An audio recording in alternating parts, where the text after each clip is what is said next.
When I opened my eyes, the ceiling was white, too white. The light buzzed overhead like a swarm of angry bees. My throat burned like I'd swallowed gravel, and every breath felt foreign, like it wasn't mine. I tried to speak, but only a croak escaped. That's when the nurse noticed me and dropped her clipboard. "Mr. Keaton, you're awake," she gasped, and before I could even process her words, a swarm of voices surrounded me. Doctors, another nurse, someone crying. But it wasn't her. My wife, Mallory. She wasn't there. Not a single trace of her. I was in a coma for 7 months. 7 months. A truck ran a red light, and my sedan folded like paper. They told me later that it was a miracle I survived. A miracle, huh? Funny how miracles feel more like curses when you wake up to find your world erased. My first question, when I could form one, was simple. "Where's my wife?" The nurse hesitated. "She visits." But not recently. That stung. Like someone shoved a knife into my chest and twisted it for fun. I expected her to be curled up beside me, fingers laced with mine, whispering that she never gave up. Instead, I got vague pity and sideways glances. 2 days passed before I saw her again. She came in wearing a bright yellow dress, too bright for a hospital, and makeup like she was headed to brunch, not visiting her husband who just clawed his way back from the dead. She stood awkwardly at the foot of the bed and said, "Hey, Merritt." Her voice didn't shake. Mine did. "Mallory." I reached out. She didn't take my hand. That's when I noticed the ring. Not mine. Not the gold band I gave her 6 years ago under the rain-soaked oak tree behind her grandma's house. This one was silver. Sleek. New. My stomach sank. "Where's my ring?" She blinked. "They took it off in surgery." I studied her eyes. Something was wrong. Off. And then came the words that turned my fragile new reality to ash. "I married someone else, Merritt, while you were in the coma." Silence. That soul-crushing, heartbreaking silence. My mouth opened, but nothing came out. I wasn't just catching up on lost time. I was already too late for my own life. And the worst part? She said it like I had missed a dentist appointment. Not like she'd rewritten my entire world while I was comatose and unable to fight for it. My voice cracked. "Who?" She hesitated for half a second, but it was enough. "Garner. Garner. My best friend. My only friend. He stood beside me at our wedding. Now he stood beside my wife. How long had they been waiting for me to die?" When she said his name, Garner, it wasn't the syllables that hit me. It was the way she said them. Casually. Like she'd just mentioned the weather. My throat closed, my lips parted, but nothing coherent came out. I kept staring at her hand, the one that used to fit so neatly in mine. That silver band caught the light and mocked me, gleaming like a trophy I'd lost in a game I never even knew I was playing. "You married him?" I rasped. Her eyes didn't flinch. "After 4 months. Doctors said you might never wake up." I was grieving. Garner was there. I blinked slowly, trying to process her words. "So you just gave up?" "It's not that simple," she snapped, suddenly defensive. "Do you know how hard it was for me? Watching you lie in that bed, tubes in your mouth, machines beeping?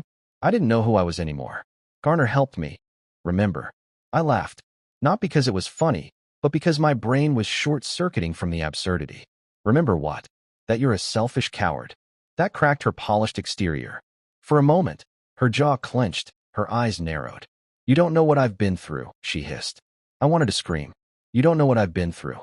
I've been asleep for over 200 days, Mallory. I didn't get a choice. You did. And you chose him. Garner, my best friend since 6th grade.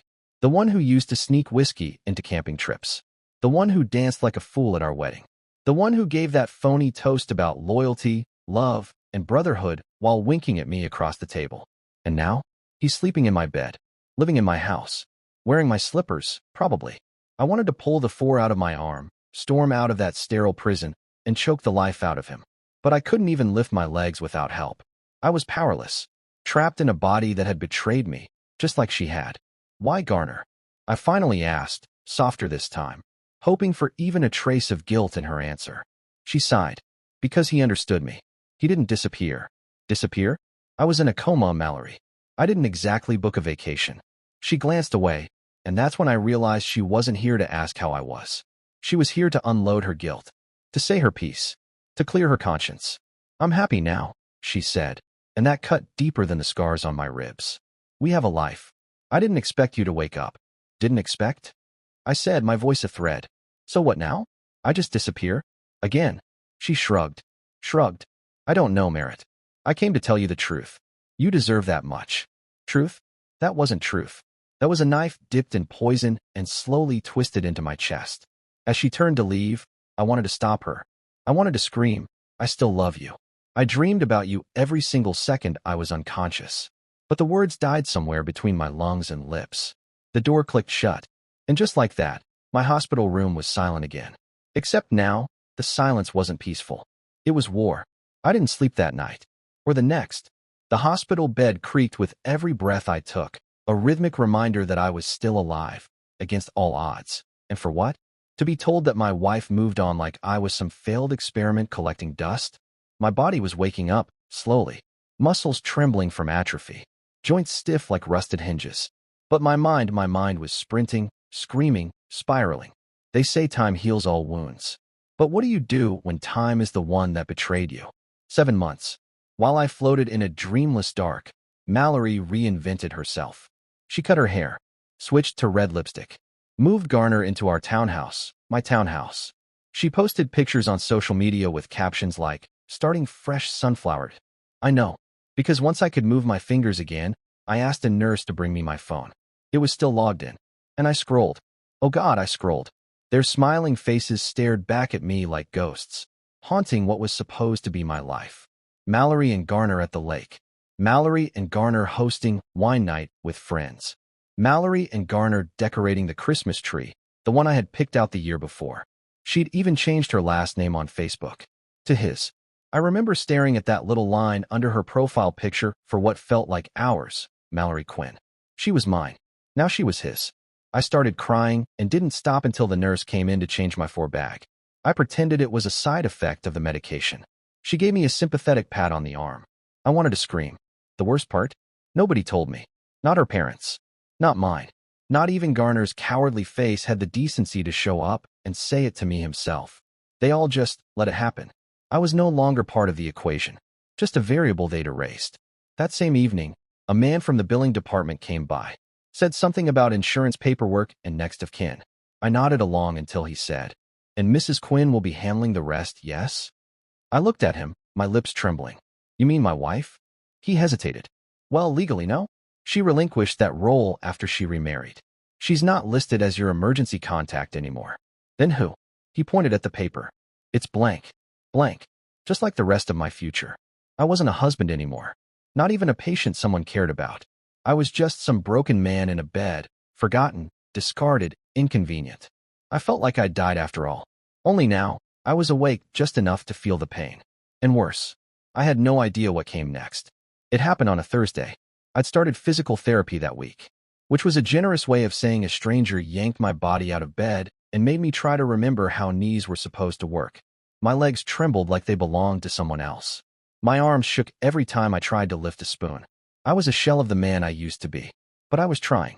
God, I was trying. That afternoon, after they wheeled me back to my room, I found a bouquet of sunflowers on the side table. Bright yellow, just like the dress Mallory wore when she shattered my world. There was a note.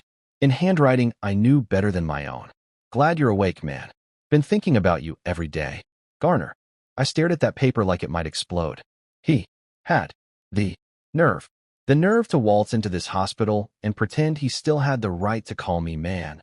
Like we were still buddies. Like he didn't slide into my wife's bed the second the doctors unplugged my name from her future. I looked at the sunflowers. They were her favorite. Not mine. Hers. So he didn't bring them for me. He brought them to make himself feel better. To ease whatever pathetic sliver of guilt still lived inside his perfectly ironed chest. I should have thrown them across the room. I should have demanded he be banned from the building. But instead, I stared at them for hours, wondering if this was how it always ends. Not with fire, not with screaming, but with polite notes and yellow flowers. The next day, I asked the nurse if he had visited. She said yes. Came in for 10 minutes while I was in therapy. Stood by the window and said, "Poor guy." "Poor guy? I'm not a guy, Garner. I was your brother in every way that mattered.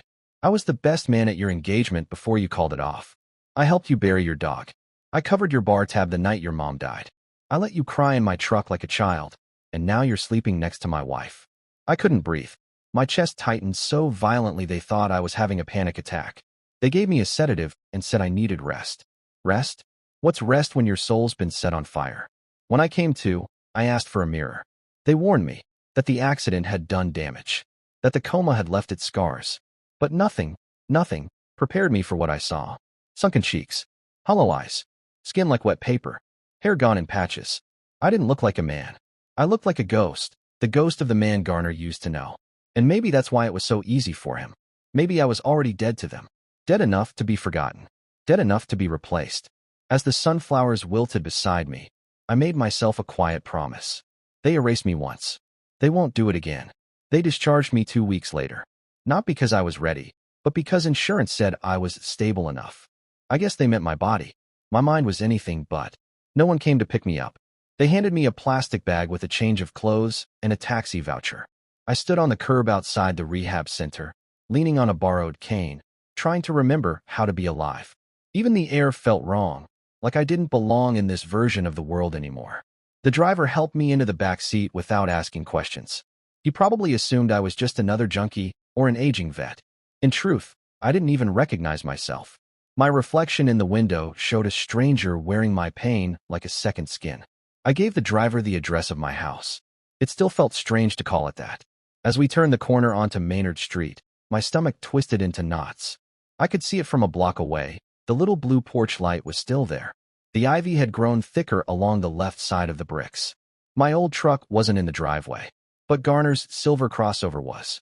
I almost told the driver to keep going, but my hand moved on its own. I paid the fare and stepped out, shaky and slow.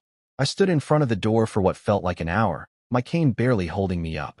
The welcome mat still had the faded letters M and M burned into the corner. Mallory's idea from our second anniversary. And suddenly I was back there, kneeling on the front step, holding a bouquet of wildflowers, begging her to forgive me for forgetting her birthday. Back when we still fought for each other. Now I didn't even have a key. I knocked. No answer. Knocked again. I heard footsteps. Then a voice. His voice. Garner opened the door. For a moment, he froze, like he'd seen a ghost. His mouth parted, words forming silently before he finally whispered, "Merritt, I didn't know you were alive." I asked. "Yeah." Surprise. He looked exactly the same. Trim. Confident. Wearing one of those smug Patagonia pullovers he always thought made him look outdoorsy. He hadn't aged a second. Meanwhile, I looked like I'd aged 20 years and 7 months. I glanced past him. Mallory was at the top of the stairs. She wasn't wearing makeup. Her hair was pulled back. She looked startled, not devastated, not thrilled, just mildly inconvenienced, like I'd interrupted dinner plans. "Why are you here, Merritt?" she called down, arms crossed over her chest like she needed a shield. I pointed to the living room. "That's still my couch. My art's on the wall. My name is on the deed." Garner stepped outside, gently closing the door behind him like I was a solicitor. "Merritt, look, it's complicated." "No," I said, my voice rising for the first time. "You made it complicated. I loved both of you. You were my entire circle. And you couldn't even wait until the machines were off." Garner's jaw clenched. He didn't deny it. Instead, he said, "She cried every night for the first 2 months. She was broken, and I was just there." "You were always just there," I spat. "That's what snakes do. They slither in when no one's watching." He flinched. Maybe the words hit something real. Good. But I was shaking now, exhausted. Not just from standing. From everything. "I want my things," I said. "Every last box." He nodded slowly. "We'll have them delivered. Just don't come back here." I stared at the house, at the window where she used to wave goodbye every morning, half asleep in my hoodie. Now the blinds were drawn. I turned and walked down the steps. Slowly, 1 foot at a time. My legs burned. My chest throbbed. But I kept walking. Because as much as it hurt, that house didn't belong to me anymore. The life I built inside it. That died the moment I did. And now I had to learn how to live again, without them. The motel smelled like bleach and despair. They gave me a discounted rate because of my condition, or maybe because the receptionist pitied the man with hollow eyes and a cane that kept slipping. I didn't unpack. I didn't shower. I just collapsed onto the couch, too drained to cry, too numb to scream. This wasn't a new beginning. It was a slow-motion burial. I thought waking from the coma would be the hard part, learning to walk again, talk again, breathe again without tubes and wires. But the real hell wasn't in the hospital. It was in the silence afterward. No calls. No texts. No, "We missed you, Merritt." I was forgotten. Like I had been a placeholder in my own life. A benchwarmer. A minor character. I tried calling my older brother in Michigan. Straight to voicemail. I texted my old coworker just to see if my number still showed up in people's phones. Nothing. It wasn't that I'd lost my wife. I could have survived that. I'd lost my identity, my circle, my roots, my past. And every morning I woke up expecting to see the sterile hospital ceiling again. It was easier than facing the ceiling fan above the sagging motel bed. There were moments I almost convinced myself that it was all a mistake, that I'd wake up, really wake up, and Mallory would be curled up beside me, her thumb pressed into my wrist the way she used to sleep.